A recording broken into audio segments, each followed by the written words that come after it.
Fitoterapia racional. Como que é a manipulação e a dispensação de medicamentos fitoterápicos hoje? Uma preocupação que nós temos que ter é com a qualidade, né, a eficiência e a segurança de produtos fitoterápicos. Né? Eles são medicamentos, são produtos farmacêuticos. Então vamos iniciar abordando, né, como que essa fitoterapia pode ser o mais racional possível. Bem, antigamente isso era uma farmácia, né, de manipulação, uma botica da Idade Média, antes da Idade Média um pouco.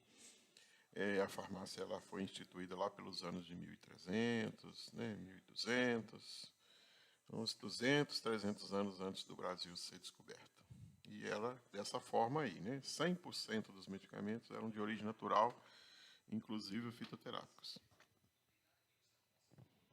Bem, medicamento fitoterápico, né, segundo as descrições aí da farmacopeia e da Anvisa, né, é qualquer medicamento que utiliza substâncias bioativas, substâncias medicinais, pode ser de origem ocidental, oriental, não importa, né, o uso de forma tradicional, orgânica, biodinâmica, e é apresentada com vegetais ou drogas derivadas de suas diferentes formas, né, farmacêuticas, sem a utilização de substâncias isoladas e preparadas de acordo com experiências populares tradicionais ou métodos modernos bem científicos. Então, o medicamento fitoterápico é aquele que tem 100% de planta ou seus extratos. Quando eu coloco uma substância isolada no medicamento, mesmo que ele tenha plantas, ele deixa de ser um medicamento fitoterápico. Então, isso é a fitoterapia. Né? Então, se eu purifiquei a cafeína e estou usando isso no comprimido, já não é mais um medicamento fitoterápico. Se eu usar o extrato lá do café, ou as suas sementes ou folhas, aí sim, aí seria um medicamento fitoterápico. Bem, de onde que vem essa palavra? Né? Fiton quer dizer plantar, vem do latim. E terapia quer dizer, né, o tratamento. Então, um tratamento feito com plantas medicinais. Né? Foi a primeira medicina, a primeira farmacologia que surgiu no mundo, né, na humanidade. Hoje nós sabemos que os medicamentos servem para prevenir, atenuar e curar doenças. Né? É utopia achar que todas as doenças vão ser curadas. Algumas delas são bem crônicas, né, e tem facetas bem intensas e às vezes a gente não consegue curar o paciente, mas a planta também tem essa promessa, ela pode prevenir, tratar e atenuar sintomas. A pergunta é, como que a humanidade aprendeu a usar plantas medicinais? Bem, uma teoria mais bem aceita é de que a humanidade observou os animais, né? E aí, através das plantas que os animais comiam, eles foram experimentando. Nessa de erro e acerto, né, hoje nós temos aí um arsenal terapêutico bem conhecido. É claro que atualmente nós temos a ciência do nosso lado, né? Então você tem os conhecimentos que a fisiologia trouxe, que a farmacologia, e isso de certa forma atenuou, facilitou muito a inserção de novas plantas no arsenal terapêutico. Hoje a humanidade, ela se usufrui muito de chás, né? Então, certamente a primeira maneira que a humanidade encontrou para poder usar plantas medicinais, além de usá-las in natura, do jeito que ela está na natureza, também na forma de chás. Mesmo que a modernidade, né, hoje é uma opção, ao longo da história, né, a humanidade ela sempre se beneficiou do chá até virar uma bebida. Né? Então, hoje, por exemplo, o mate, o café, o chá verde, o chá preto, algumas outras plantas fazem parte da cultura popular, ou seja, a pessoa levanta de manhã e quer um café, no caso do Oriente, que é um chá, e apesar de ser uma bebida popular, esses chás, esses medicamentos fitoterápicos, né, podemos chamar assim, também constituem um tratamento, né, um medicamento fitoterápico. Paracelso, né, ele é considerado o pai da farmácia, e ele viveu entre 1493 e 1541, ou seja, o Brasil estava sendo descoberto. Ele é um famoso médico, físico, alquimista e astrólogo, né, suíço. Então, naquela época, o cara era quase tudo. E ele criou um negócio que chama, deixou escrito, que chama teoria das assinaturas. O Paracelso é aquele mesmo que afirmou que a diferença entre um remédio e um veneno é a dose, né? Então, ele foi um estudioso que ele começou a relacionar as plantas com os órgãos aonde essa planta atuava. Então ele criou um negócio que chama teoria das assinaturas. Uma explicação, por que planta tal atua na doença tal. Vamos ver isso aqui para vocês entenderem o que quer dizer essa teoria de assinaturas. Então, olha só, se as amêndoas, né, quando elas estão abertas, elas lembram a anatomia do cérebro, então serve para tratar doenças neurais, doenças cerebrais. Né? Hoje a gente sabe que não é bem assim. É claro que os ácidos ômega 6 e 9 que tem nessas sementinhas podem beneficiar, né, o organismo, os neurônios, mas não chega a tratar uma doença mental. Né? Aí foi um abuso. Os feijões, né, eles parecem muito com a estrutura dos vasos sanguíneos. Então, eles servem para tratar doenças vasculares. Isso é o que ele afirmava. Hoje a gente sabe que existe até algum benefício, mas curar uma doença vascular, não. O figo, quando é aberto, né, as laranjas, tem uma estrutura que lembra a anatomia das glândulas mamárias. Então, o Paracelso afirmou que o uso de laranja servia para tratar doenças mamárias, né, um carcinoma, se naquela época existisse. Bem, a laranja tem os flavonoides, tem a vitamina C, mas não chega a tratar um câncer mamário, né? Mas naquela época não tinha, você tem que lembrar que não tinha o estudo científico, laboratório, teste, ensaio, né? Então o cara tinha que criar uma teoria. Continuando a teoria das assinaturas, abrindo um figo, essas estruturas internas lembram espermatozoide, né? Então ele afirmava que o consumo de figo servia para melhorar a fertilidade. Não chega a tanto, né? As raízes, igual uma batata, nem uma mandioca, tem uma anatomia que lembra muito o pâncreas, então serve para tratar doenças pancreáticas. Por isso que hoje as pessoas afirmam que o consumo de batata doce, né, pode auxiliar o tratamento de diabetes. Não chega a curar, né? O diabetes não é uma doença curável ainda, mas tem alguma relação aqui. Ele acertou, né? A, o tomate, quando você corta o tomate ao meio assim, ele lembra um pouco, né, as estruturas do coração, as câmaras do coração. Então, ele afirmava que o consumo de tomate, né, servia para tratar doenças cardíacas. Não chega a tanto, apesar de que o licopeno, esse pigmento vermelho do tomate, tem propriedades antioxidantes e anti-inflamatórias. Então, indiretamente, a gente tem um benefício cardíaco. Mas não chega a tratar uma doença cardíaca diretamente como ele imaginava. Né? E continua a teoria de assinaturas. Essas raízes aqui é do ruibarbo, né? Os ingleses comem isso na salada. Então isso lembra um pouco o osso. Então ele afirmava lá no seu livro que isso podia tratar doenças ósseas. Não, não é bem assim, né? A azeitona, ela lembra um pouco a anatomia do ovário. Então ele afirma que isso serve para tratar a infertilidade, doenças ovarianas. Sim, tem algum benefício a longo prazo, mas não chega a tratar, né, uma doença grave de ovário, um carcinoma, alguma coisa mais séria, infertilidade. A cenoura cortada ao meio, ela lembra muito a íris do olho, né? Então aqui ele acertou. A cenoura tem a vitamina A, né, e esses flavonoides laranjados que têm sim benefício sobre a proteção da retina, tá? Então aqui, né, sem querer, sem investigar cientificamente, ele acabou criando uma relação. Então era assim que era a ciência naquela época. Hoje a gente tem a fisiologia e a farmacologia.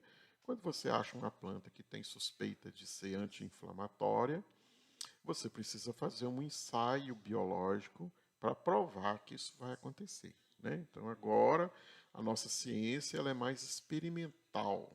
Né?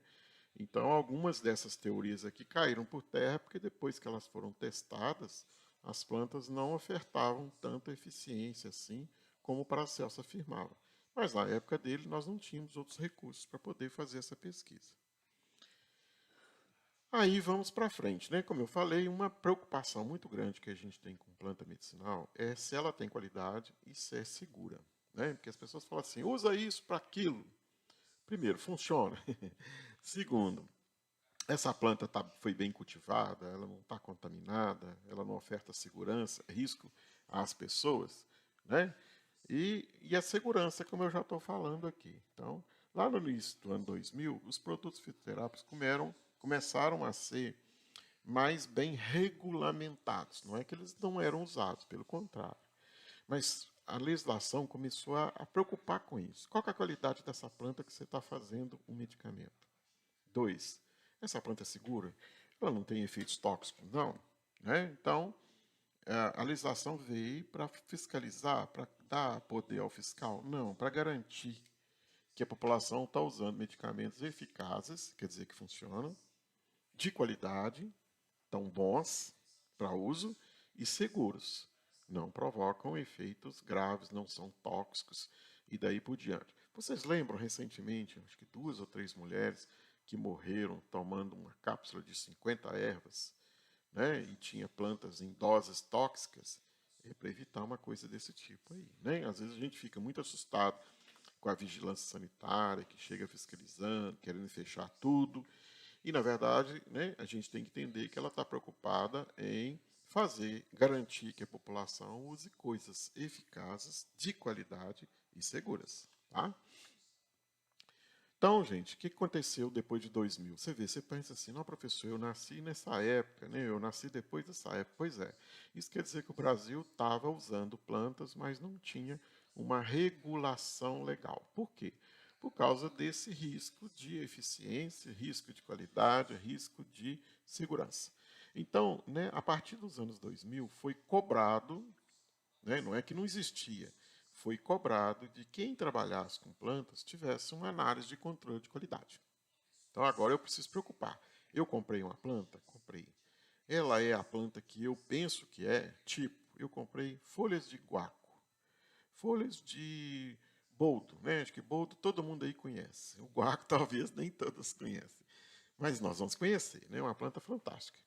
Então, comprei folhas de boldo. Joia, é boldo verdadeiro?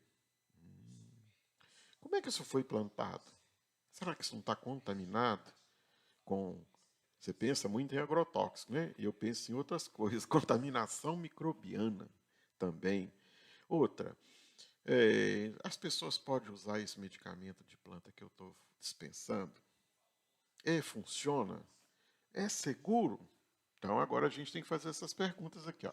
Essas 3 perguntas. É autêntica? A planta está bem identificada? Ela está integral, ou seja, o perfil fitoquímico, a presença de substâncias ativas ali estão realmente acontecendo? Ela está pura? Não está contaminada? Não foi misturada com outra planta enganada? Né? Vocês devem ouvir falar muito que quem usa droga misturada. O cara bota tudo na cocaína. Né? Bota pó de louça, coloca cal, coloca bicarbonato de sódio, tudo que é branco, ele mistura. Né? E na maconha, como é planta, é pó de planta, o cara mistura, né? Já tem relatos de misturar até esterco seco. Que absurdo, né? Então, assim, eu só estou dando esse exemplo da droga, né? Porque a gente ouve ela no noticiário de droga misturada, mas, assim, é uma droga vegetal também, né, de certa forma. E aí o que acontece? As pessoas podem falsificar por erro, né, para tentar induzir, para enganar mesmo, ou pode ser sem saber, pegou a planta errada. Nós vamos falar disso muito aí pela frente. Né? Então, a primeira coisa que eu tenho que saber da planta é identificar ela. Vamos supor que eu comprei uma planta desse jeito aqui, ó, o pozinho dela. Ótimo. Né? Então, eu preciso ter certeza que essa planta é a que eu estou comprando, para ter eficácia, e eu tenho certeza que essa planta foi bem cuidada para ter segurança, tá? Aí então eu preciso, primeira coisa, identificar essa planta, né? Cuidado com nomes populares regionais. Ou seja, a mesma planta pode ter diversos nomes populares. Ou pior, plantas com o mesmo nome pode ser diversas plantas, né? Então, por exemplo, eu posso ter uma erva cidreira, mas aí eu tenho 2 plantas que não se parecem, não tem nada a ver uma com a outra, e elas são chamadas de erva cidreira. Ou pior, às vezes eu tenho uma planta que aqui na minha região tem um nome, e lá na região Nordeste tem outro nome, e aí eu acho que é plantas diferentes e é a mesma planta. Então, para evitar essa bagunça, o que existe hoje? Nome científico. Então, quando eu compro a planta, eu preciso ter certeza qual que é o nome científico, como é que ela chama, qual que é o nome científico dela. Por quê? Porque através do nome científico eu vou poder certificar de que eu estou comprando a planta que eu desejo. Eu não estou comprando outra planta. Vamos ver isso, olha só. Vocês vão ver isso muito em botânica. Olha essas duas plantas. Todas as duas têm um nome de chá de bugre. Numa região do Brasil, o chá de bugre é a porangaba. Né? O nome científico dela, deixa eu apontar aqui. O nome científico dela é Cordia caliculata. Esse véu é a sigla do nome do cara que descobriu. Em outra região é a guaçatonga, que é a Cascaria silvestris. Né? Então são duas plantas, nem eu preciso falar que elas são diferentes. E as duas são chamadas de chá de bugre. Então você liga para o fornecedor, me manda um extrato de chá de bugre. E não fala qual que é a planta que você quer. Aí ele vai mandar a que ele conhece. E elas podem ter efeitos diferentes. E que é pior, né? No caso aqui não é tóxica não, mas pode ser que uma seja tóxica, a outra não. Ok? Então quando a gente não conhece a planta, é melhor, né, de qualquer forma, é melhor ver o nome científico dela. O nome científico é formado de duas palavras. O gênero e a espécie. Né? O gênero começa com letra maiúscula e a espécie começa com letra minúscula. As duas palavras são em latim, que é uma língua antiga, mas é uma língua morta, que não é falada por ninguém no mundo, mas que deu origem ao português, ao italiano, ao espanhol, né? Ao húngaro, a algumas línguas latinas. E aí o que acontece? Essa língua, na época, era a língua famosa da época, como o inglês é hoje, foi usada para dar os nomes científicos nas plantas. Né? Então, nessa época aí, o latim ainda era uma língua usual. Então, os nomes científicos são assim: ó, você tem aqui o gênero e a espécie. Então, aqui ó, eu tenho a camomila. Aí, ó, quem não conhece a camomila branca é a Matricaria camomila, é a camomila verdadeira. A nossa camomila aqui a camomila silvestre, ela é uma camomila da mesma família, que tem efeitos parecidos, mas essa aqui é a verdadeira camomila, né, de origem europeia, infelizmente. Ela parece muito com a nossa, só que as flores são brancas, né, na verdade é uma flor falsa, a florzinha é o que está lá dentro, amarelinho. A nossa brasileira é uma camomila de flores amarelas, né, é outra espécie. No caso da camomila não tem tanto problema. Tá? Então essa técnica aqui ó, de colocar os dois nomes é o nome científico da planta. Você pode comprar ela pelo apelido. Mas é interessante citar na compra, no uso, que o nome científico da planta é tal. Você coloca entre parênteses e põe em latim. Como a língua do nome é diferente do português, a gente pode grifar o nome ou colocar em itálico. Né? É a regra da BNT. Tá? Se você está usando o nome científico da planta, você tem que grifar o nome ou então colocar em letras itálicas. Ok? O gênero começa com letra maiúscula, matricária, e camomila, que é a espécie, começa com letra minúscula. Às vezes, gente, o mesmo gênero tem várias espécies. Então, o segundo nome pode ir mudando. Tá? Isso vai acontecer, nós vamos ver aí pela frente. Agora, gente, o SUS e o mundo inteiro reconheceu que nós somos o profissional mais habilitado para poder dispensar medicamento fitoterápico. Graças a Deus, né? Reconheceu que nenhum outro profissional tem essa habilidade. Mas também pudera, né? Nós é que somos os caras, as minas, que trabalham com medicamento. Então, é claro que era justo deixar com que o farmacêutico pudesse trabalhar com essa parte da qualidade, da dispensação, da manipulação. Então vamos dispensar. Planta fresca. Posso dispensar a planta fresca? Pode. Só que você vai ter que ter uma farmácia viva, quer dizer, você vai ter que ter produção. Na próxima aula nós vamos falar de como é que a gente produz as plantas. Né? É uma coisa meio de agronomia, mas é importante o farmacêutico saber. Então você pode dispensar a planta fresca. Então olha só, o Brasil criou, né, um programa que chama Farmácia Viva no SUS. Tem até uma portaria, uma espécie de manual. Eu vou disponibilizar para vocês. Se já não está aí nos materiais da sala virtual, eu acho que já tem. Mas eu vou colocar ele à parte para vocês verem. O SUS já escreveu um livro, um manual, recomendando as plantas que você pode usá-las na forma fresca. E aí, para dar isso para a população, para dispensar, você tem que ter uma farmácia viva, ter a planta ali, igual verdura. Recolhe na hora, colhe na hora e dispensa para as pessoas, né? Então, isso pode ser usado na atenção primária, como eu falei, isso pode ser dispensado num posto. A ideia do SUS é resgatar, né, o conhecimento, resgatar aí o conhecimento popular do uso de plantas medicinais, mas veja bem o que eu coloquei aqui no final.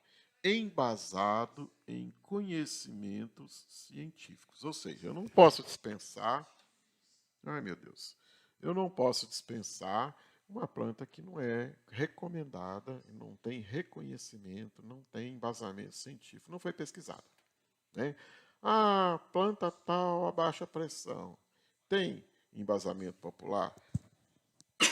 Desculpe aí. Não tem, não, então não posso. Não posso afirmar uma coisa que não tem provas, né? Isso aqui é igual crime. É bem assim, tá? Então vocês vão perceber que não é que o SUS é chato, é que ele tomou um cuidado de descrever só plantas que têm publicações na literatura. Tem muita planta aí, gente, que ainda não tem estudo. Talvez o estudo que foi feito não é suficiente para garantir a sua eficácia, a sua segurança. Então, por enquanto, ela não entrou na lista do SUS. Eu vou depois disponibilizar para vocês plantas, lista de plantas que o SUS reconhece como medicinais. Tem muitas. Mas tem muitas por fora que ainda não são reconhecidas demais. Vocês devem conhecer muita planta, já ouviu falar, que não faz parte ainda da lista do SUS, porque o SUS vai devagarzinho e esperando, né, que esses estudos sejam conclusivos para poder usar, ok? É bem assim, infelizmente. Agora, gente, qual que é o risco de eu usar uma planta que não foi bem plantada, né? Essa ilustração fala tudo. Está contaminada, né? Eu usei um esterco animal, então a planta está contaminada. É o mesmo perigo de verdura.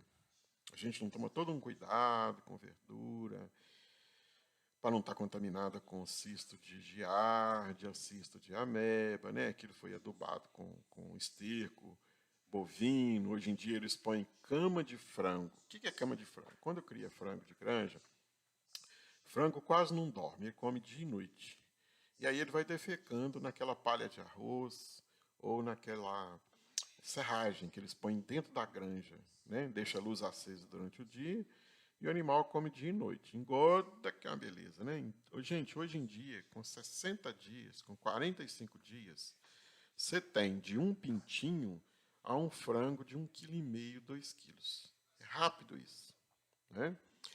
Aí o que acontece? Eles, na hora que eles vão rastelar, que é uma espécie de varrer o fundo da granja, eles tiram aquele cocô e usam isso como adubo, né? E galinha a gente sabe que elimina muita salmonela. Galinha tem muita salmonela, não faz mal nenhum para ela, mas faz mal para a gente. E aí você pode encontrar, o cara bota isso numa planta, na verdura, e pode contaminar. Então, um cuidado que a gente tem que ter é na hora de higienizar a alface para comer. Epa! Mas planta medicinal, né, é complicado. Aí, por exemplo, você já comprou uma planta seca, dentro de um pacote. Então, não vai dar para você fazer muita coisa com ela. É pegar e usar. Será que isso foi higienizado? Foi plantado com cuidado? Né? Não está contaminado? Eu já vi, tá? Casos, estudos, né, de pessoas que analisaram plantas compradas no comércio popular e encontrou contaminação. Outro risco, eu estou usando a planta correta, né? A segurança disso. Então é por isso, gente, que é importante que o farmacêutico dispense isso para as pessoas. Como é que a pessoa vai saber o nome da planta? Né? Como é que vai conferir isso? Contaminação microbiana, contaminação por metais pesados. A pessoa usou uma água contaminada, com chumbo, com mercúrio. Imagina, regiões que o pessoal garimpa ouro, né? E garimpar ouro em areia ou em mina, aquilo que às vezes contamina o solo, mas contamina muita água da região. Aí o cara pega aquela água e vai fazer a irrigação da plantação, né? Quantidade de planta a ser utilizada. A gente pergunta assim para as pessoas: quanto que você põe de folha para fazer o chá? Sei lá, quantidade lá qualquer. E quanto de água que você põe? Ah, o quanto que eu precisar. Então, quer dizer, você vê que não tem medida. Outro erro na hora de fazer um medicamento fitoterápico é que a população não tem medida. A gente vive fazendo oficinas aqui em Valadares para treinar o pessoal do NASF, né, que é o Núcleo de Assistência a saúde da família, e tem farmacêuticos, nutricionistas, enfermeiros, auxiliares de enfermagem, né? O pessoal da estratégia de saúde da família, e aí a gente percebe que eles também não sabem. E aí eles precisam passar essa informação para a população. Então, outra preocupação que a gente tem é a quantidade. Outro risco é o quê? Será que as plantas que eles estão usando não são tóxicas? Vou dar um exemplo. Confrei. Confrei é uma planta medicinal? É. Mas ela tem risco de intoxicação? Tem. Que mais? Me dá outro exemplo aí que eu já fiquei assustado, né? Pois é. Carqueja é uma planta ótima, tem estudos terapêuticos clínicos com ela? Tem, perfeita, planta jóia. Mas se eu tomar sem parar? Pois é, se eu tomar sem parar, eu corro riscos. Então, as plantas, por serem da natureza, produto natural, elas não são isentas de efeitos colaterais, efeitos tóxicos. A gente, como farmacêutico, na hora de dispensar, precisa saber disso para fazer essa devida orientação. Né? Então, ervas secas. Como a erva para vender é mais fácil quando ela está seca, ou para conservar, aumentar o prazo de validade, é mais comum de você dispensar planta seca. Então, lá na farmácia verde, a gente coleta, faz aquela higienização que nós fizemos na aula prática, aquela lavação difícil, né? Depois a gente coloca em banho-maria em água quente para fazer a mondagem, a estabilização das enzimas e bota para secar. Quando você seca, você tira a água. Então você aumenta o prazo de validade da planta, mas aí você concentra os princípios ativos. Né? Então, hoje em dia, é muito mais comum dispensar planta seca, erva seca. Aí o cliente vai fazer uma infusão ou uma decocção, vai pegar aquela planta, né? Vai fazer um chá. Esse chá pode ser feito cozinhando a planta, é a decocção, tipo fazer chá mate. A gente não bota aquelas folhinhas dentro d'água e dá uma cozinhada? Então, aquilo ali é uma infusão. Então, para partes finas, delgadas da planta, essas duas técnicas são perfeitas.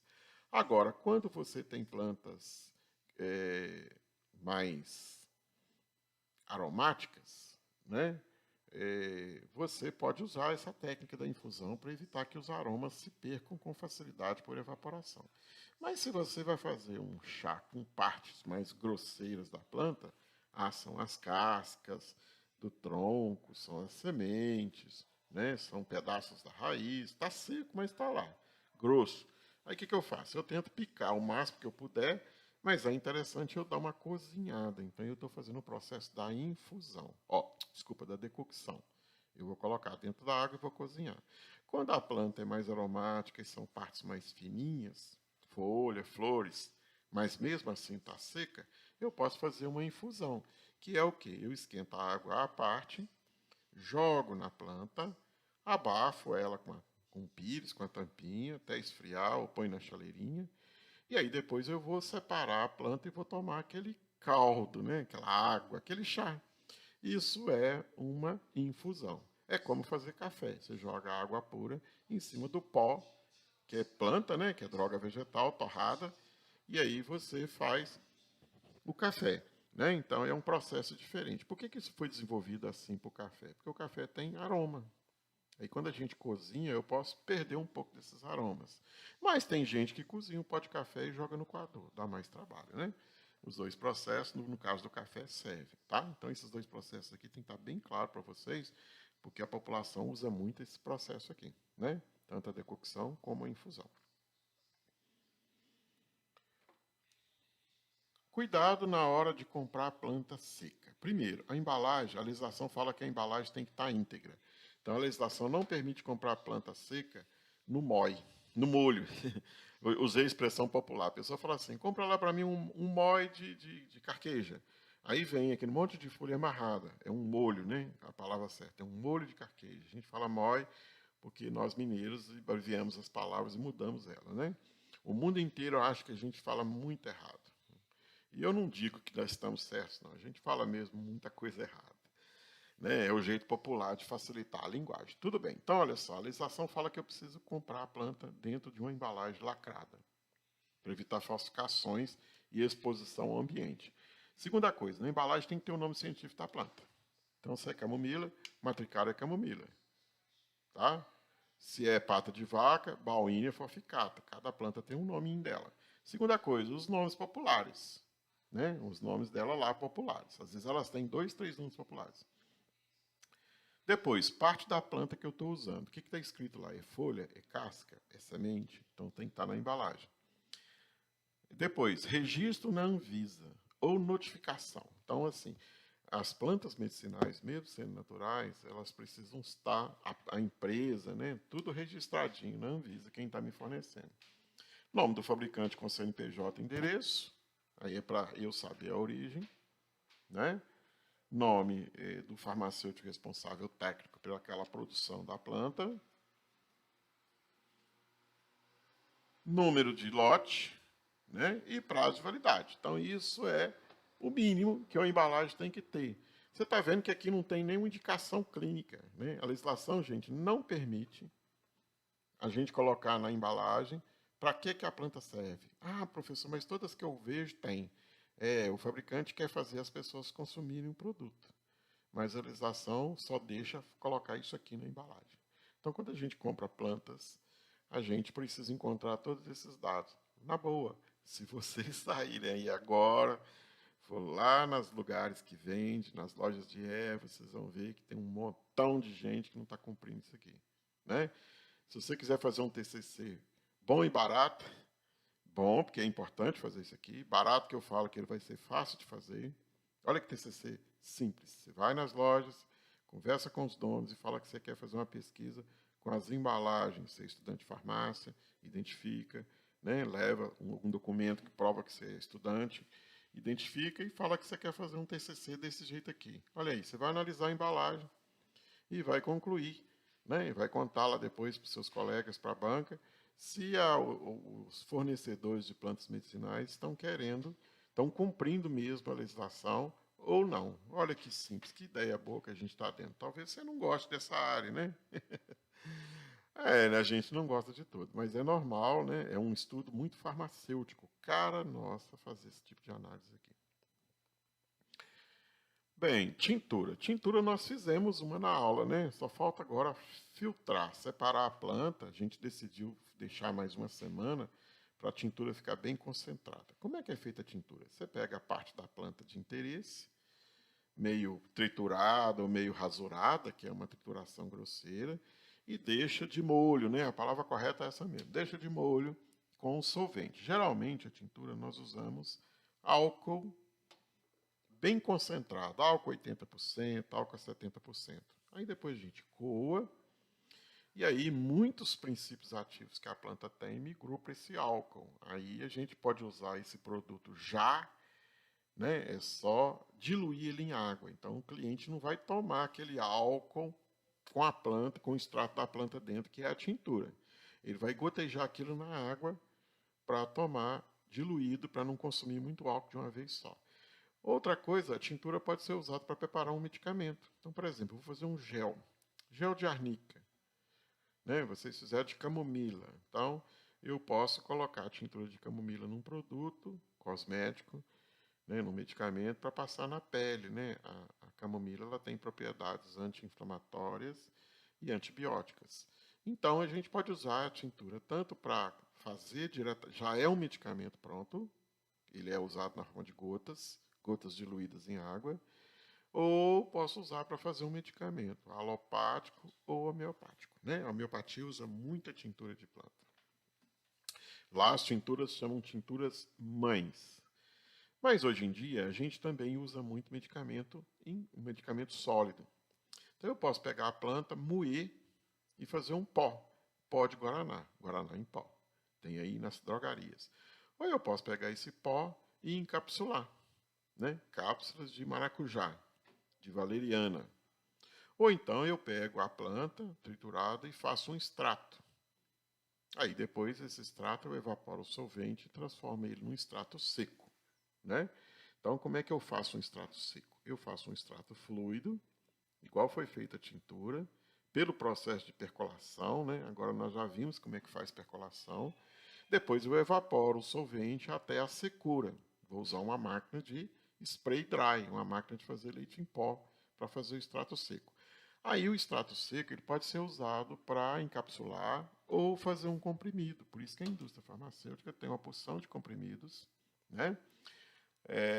Que à base de plantas. Você tem comprimidos aí feitos com valeriana e maracujá, com valeriana e melissa, tá? E hoje em dia a gente usa muito medicamento feito com extrato seco padronizado. Qual que é a diferença do extrato seco comum? É que aqui no padronizado, o fabricante que fez o extrato seco, ele doseou o princípio ativo. Então a planta tem um monte de componentes, mas ele está interessado no flavonoide chamado quercetina. Aí ele vai lá no laboratório de controle de qualidade, num espectrofotômetro ou num cromatógrafo líquido de alta eficiência, né, um Klein, e doseia quanto de quercetina tem naquele extrato seco. Aí ele faz o comprimido e coloca lá, tipo assim, meu comprimido tem 300 miligramas de extrato seco de ginkgo biloba. Aí ele põe entre parênteses, correspondente a 20 miligramas de quercetina. O que quer dizer essa quercetina? Ele dosou o teor de princípio ativo presente naquele extrato seco. Então, quando a gente usa um extrato assim padronizado, é porque o sujeito doseou o principal componente fitoquímico de interesse naquele extrato. Isso é um extrato padronizado, né? Então a gente faz essa padronização dessa forma aí. Aí a farmácia pode comprar o extrato seco, pode comprar o pó, pode comprar o extrato seco padronizado, fazer suas cápsulas. A indústria pode comprar tudo isso, fazer seus comprimidos, fazer suas cápsulas também. Bom, é possível, né? Por exemplo, vamos supor, nós estamos aqui no interior, eu estou na minha cidade, fazer uma fitoterapia racional, com eficiência, com segurança, né? E com eficácia. Essas perguntas, né, ainda perduram. Como é que eu vou garantir isso? Por isso que depende da nossa mão, gente. A gente tem que ser profissional de verdade mesmo. Olha aí, ó. Primeira coisa, né? Parece que a fitoterapia nasceu de uma coisa assim meio religiosa, meio mágica. No passado era bem assim. A população ela aprendeu a usar a fitoterapia, mas no passado, como a gente não tinha uma ciência mais racional, as pessoas atribuíam efeitos mágicos, religiosos nas plantas. Então tem muita planta e quando você vai estudar a história dela, você vai descobrir que no passado ela era usada como uma coisa mágica. Tipo assim, o ginseng, que veio lá da China, né, uma planta fantástica, os chineses até hoje acreditam que ela seja uma planta dada por deuses. Alguns deuses veio lá de alguma região celestial e plantou ginseng na terra e falou: chineses, isso é o meu presente para você. Tipo isso. E até hoje eles acreditam. Só que o ginseng foi muito bem estudado na Europa e muitos daqueles efeitos, para não dizer todos, que os chineses atribuem, é verdade. Né? Então, assim, tanto o ginkgo biloba como o ginseng que veio do Oriente são plantas que trouxeram, né, tudo aquilo que a medicina tradicional afirmava que eles têm, foi comprovado. Isso é fantástico, né? Como é que aqueles caras sabiam desses efeitos? A medicina chinesa tem, eles afirmam que tem algumas plantas que são conhecidas há mais de 5, 10 mil anos, sei lá. Né? É um valor desse. Outra coisa, as pessoas acham, né, atribui ainda de quem usa fitoterapia é gente mais simples, mais pobre. Né? Porque o medicamento é caro, então eu vou usar a planta porque é barato. 25% dos medicamentos que são prescritos hoje vieram de plantas. Na área de quimioterapia, 70% dos quimioterápicos são de origem vegetal. Não quer dizer que lá na clínica o médico vai prescrever planta para o canceroso, nada disso. Mas aquelas substâncias que são usadas lá, né, desoxirrubicina, tamoxifeno, né, vinblastina, vincristina, são de origem vegetal. Né, foi descoberta em planta medicinal. 11%, né, são exclusivamente vegetais. Então, tem alguns ativos que não têm outra origem a não ser vegetal. Ok? Eu falei numa aula aí, né, posteriormente ao assunto desse, em farmacognosia, que é possível obter hormônios de vegetais. Então, hormônios anticoncepcionais também são produzidos a partir de plantas. Isso é fantástico, né? Às vezes a gente é farmacêutico, forma farmacêutico, e não imagina que isso é uma realidade. Então, a farmácia do passado está renascendo, é tipo isso. A Organização Mundial de Saúde, ela afirma que uns 80% da população mundial ainda está usando plantas medicinais ou alguma técnica medicinal tradicional.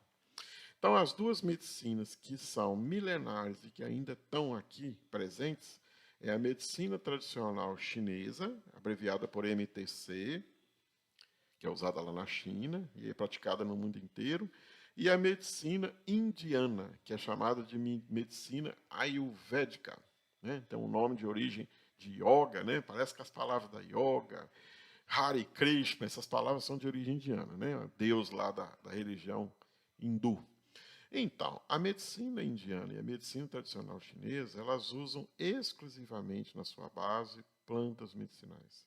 E algumas dessas plantas que são empregadas nessas medicinas já foram introduzidas aqui no nosso Ocidente moderno, que a gente se acha o dono de todas as ciências, né? E, na verdade, quando a gente vai lá e consulta alguma medicina tradicional, a gente vai ver que eles têm saídas, tratamentos para doenças que a gente ainda não tem. Isso é um fato, né? Mas, por outro lado, a concepção das medicinas tradicionais, tanto a indiana quanto a chinesa, elas são muito diferentes do nosso jeito de ver a doença, né? Então, por exemplo, uma ciência de tratamento, né, que é bem diferente, é a homeopatia. A homeopatia ela tem conceitos que nada se parece com a nossa medicina tradicional. Então, essas medicinas que eu estou falando, a chinesa e a indiana também, elas têm conceitos que não se parecem com a nossa medicina tradicional. Isso, para nós, às vezes, causa um pouco de impacto, né? Dá uma assustada, fala assim, como assim essa doença é vista dessa forma? Dá um exemplo para mim. Quando eu for consultar com um médico hindu, que usa a medicina indiana, né, que é chamada de medicina ayurvédica, e conto para ele que eu tenho um problema, ele vai me fazer um exame total. E se ele me encontrar distúrbios em outras partes, ele nem vai dar importância à minha queixa de sintoma. Ele vai tratar a causa. Né? A ideia é tratar a causa. E às vezes ele vai até deixar de tratar o meu estômago que eu reclamo que tem gastrite. Ele vai perceber que meu problema é outro. E ele vai tratar o outro problema. Né? Isso na homeopatia acontece, na MTC, na chinesa acontece e na indiana também. Tá? E nós temos outras medicinas, gente, que a gente menospreza porque não conhece muito. Por exemplo, as de origem africana. Nós vamos ver no decorrer do nosso curso de fitoterapia que os africanos trouxeram contribuições muito grandes à nossa medicina brasileira, à nossa fitoterapia brasileira. E por que a gente não dá valor? Porque o africano foi trazido para cá como sub-raça. Né? Vieram como escravos, mas eles trouxeram conhecimentos e cultura. E a gente menosprezou. Mas vocês vão perceber que a nossa medicina fitoterápica, ela tem umas plantas que são de origem africana. Foram os negros que trouxeram as sementes, as primeiras plantas. Trouxeram para o Brasil, deu certo, cresceu e é usado até hoje. Só que o mérito é para o outro, né? Porque os africanos não eram considerados uma nação, com uma civilização e daí por diante. Deixa para lá essa conversa, né? Por que tem interesse por planta medicinal hoje, gente? Porque as plantas ainda são promessa de tratamentos que talvez a pessoa teve uma decepção com a cura. Né? Eu tentei tratar de outra maneira, não deu certo, então vou tentar a planta. O que mais? As plantas podem ofertar uma certa segurança porque as pessoas abusaram de outros medicamentos e tiveram efeitos colaterais. Tomei muito antibiótico e me ferrei. Então agora eu vou tentar a planta. Tomei muito clonazepam e me deixava topado. Agora eu vou tentar tratar a ansiedade com planta medicinal. Tipo isso. Né? Falta de acesso aos medicamentos. Às vezes a população começa a usar as plantas porque ela não tem acesso, não consegue comprar, não consegue ganhar uns medicamentos mais modernos, mais consagrados aí na alopatia contemporânea. Consciência ecológica, de repente eu vou usar o que a natureza tem. eu posso ter uma proposta de um tratamento mais seguro na natureza, né? E crença popular de que o natural é inofensivo. As pessoas não acreditam nisso. Não é verdade, né? A gente sabe que, apesar de ser planta, ser um produto natural, nós podemos ter algumas dessas plantas que podem ofertar risco à saúde das pessoas. A gente não pode menosprezar esse conhecimento aí, tá? Por isso que é importante que o farmacêutico dispense plantas. Não é só porque é naturalzinho, não precisa de um profissional para fazer essa orientação. Tem que ter, né? Nós sabemos desses riscos e vamos aprender um montão, tá? Olha aí, ó. Mas, né, uma definição de fitoterápico. O que é fitoterápico? Fitoterápicos são medicamentos obtidos a partir de plantas medicinais. Então, o que pode ser? Tem efeito terapêutico, tem efeito adverso. O natural, se mal utilizado, pode ser prejudicial à saúde. Então, ó, qualquer medicamento que usou a planta in natura ou ligeiramente processada e os seus extratos sem purificar os princípios ativos é considerado medicamento fitoterápico. Mas eles têm que ser seguros, eficazes, né? Tem que ter efeito, que às vezes o médico, o paciente fala assim, não use isso aí não, porque não funciona. Então, né, porque está usando errado. E oferta risco às pessoas. Então, nós temos que ter cuidado. Algumas plantas podem abusivamente ou terapeuticamente ofertar risco à saúde das pessoas. Isso é fitoterapia racional, né? Então, a gente quer um uso racional, com segurança, né? E isso vai trazer o quê? O efeito pode ser mais bem alcançado, porque você está usando de maneira correta, sem abuso, a planta certa, na quantidade certa, dosada, né? Outra coisa, utilização de tempo curto de tratamento. Então, a planta pode ofertar para a pessoa a possibilidade dela usar o medicamento por menos tempo, né, de duração. O custo pode ser menor do que um comprimido, né, de medicamento industrializado. Tem que ser eficaz, seguro e com qualidade. Então, a gente está batendo muito nessa tecla, né? Isso tudo tem que ser comprovado por ensaios e tem que ser feito por um profissional que está qualificado para fazer aquele procedimento. Então, se você manipula fitoterápico, você tem que ter esse conhecimento. Se você dispensa, você tem que fazer acompanhamento, ok? Então, isso aqui é um medicamento, como qualquer outro. Ele só é uma planta, é um medicamento feito com extrato de planta. Mas isso não dispensa a assistência farmacêutica, né? É uma forma de atuação. Como eu falei, algumas plantas são MIPs, são medicamentos isentos de prescrição, então você pode indicar, você pode prescrever e obrigação de acompanhar, dispensar, orientar e ter obrigação de acompanhar o uso por parte daquele paciente. Aí, olha, os medicamentos fitoterápicos aí ilustrados, né? Então, todo produto farmacêutico, alguns deles são de venda livre, né? Estão diretamente ligados à automedicação e orientação. Então, veja bem, por ser um medicamento, grande parte deles de venda livre, a população se automedica. Ah, eu tomei planta tal, fulano. Toma também. Aí a pessoa toma. Né? Ela vai lá nas lojas, nas ervanarias, e compra as plantas e usa. Você pode olhar que na nossa cidade tem uma porção de lojas disso. Algumas delas têm farmacêutico, a grande maioria não tem. Né? E aí a orientação fica meio à mercê daquilo que a pessoa não vai ter essa orientação. E a gente está vendo aí que, apesar de ser plantinha, não é plantinha, é um medicamento fitoterápico que oferta risco à saúde das pessoas. Então precisa ser bem orientado. Né? Como é que usa, como que prepara, como é que dispensa lá, como é que dosa, como reconhecer os efeitos e daí por diante. Né? Composto fitoterápico está lá presente na planta. Então, a planta nunca tem uma substância só, ela tem uma mistura, que a gente chama de complexo, composto fitoterápico.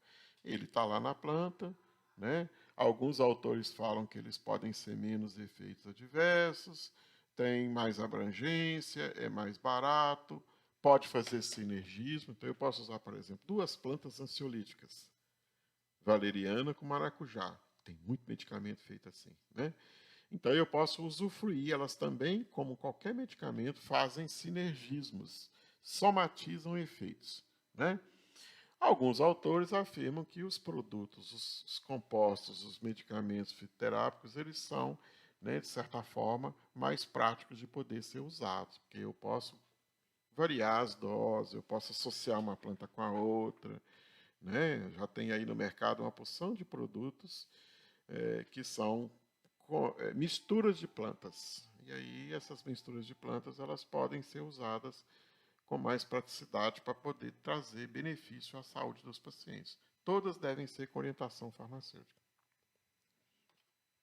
Fitocomplexo. Então, veja bem, a RDC 26, né, lá em 2014, ela definiu o que seja fitocomplexo. Como eu falei, toda planta tem taninos, flavonoides, óleos essenciais.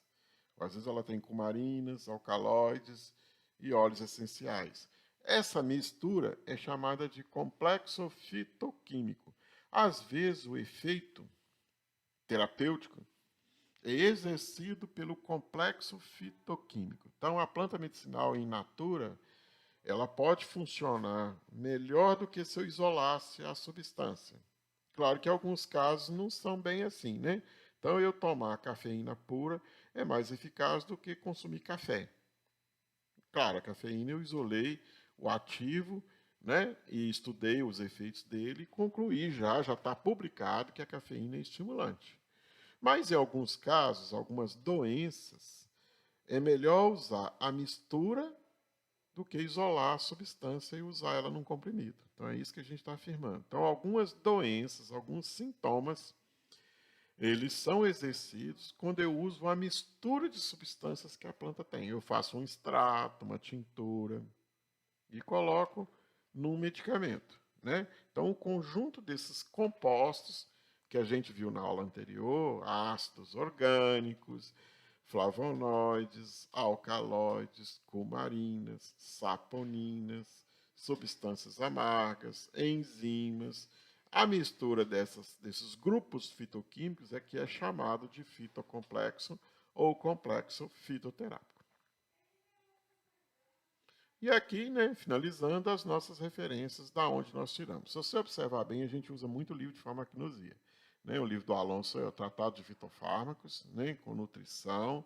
O Prista, que é um livro de farmacologia. O Formulário Nacional, né, que é o livro que traz as formulações de medicamentos oficinais. A Anfarmag, que é a Associação Nacional de Farmácias Magistrais, que tem um livro sobre fitoterapia magistral. Eu vou tentar conseguir uma cópia desse livro, né, que é bem interessante, da Anfarmag, né, e o livro do Aman, que é o módulo, né, de manipulação de fitoterápicos aí para a gente poder ter. Aqui a bibliografia saiu cortada, né, porque a forma como eu estou projetando o slide aqui expandiu demais, mas vocês vão tê-los integralmente. E aí fechamos o nosso curso de fitoterapia, né, racional. Então, é fitoterapia consciente com a mão de obra do farmacêutico e a sua orientação.